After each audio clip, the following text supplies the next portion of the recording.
તરફ તો વાયબ્રન્ટ ગુજરાત સમિટને લઈને નાયબ મુખ્યમંત્રી નીતિન પટેલે પોતાની પ્રતિક્રિયા આપી હતી। કેટલાક લોકો આ સમિટને લોકસભાલક્ષી ગણાવી રહ્યા છે, ત્યારે આ અંગે પ્રતિક્રિયા આપતા નાયબ મુખ્યમંત્રીએ જણાવ્યું હતું કે આ વાયબ્રન્ટ સમિટ અને લોકસભા ચૂંટણીને કોઈ લેવા દેવા નથી। લોકસભા ચૂંટણી તેના નિર્ધારિત સમયે જ યોજાશે।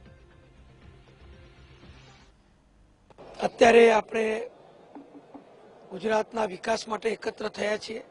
વાયબ્રન્ટ ગુજરાતનો આ નવમો જે કામ થઈ રહ્યું છે, વિકાસ કરવા માટે જ અમે બધું કરીએ છીએ। ચૂંટણીને આને કોઈ લેવા દેવા નથી।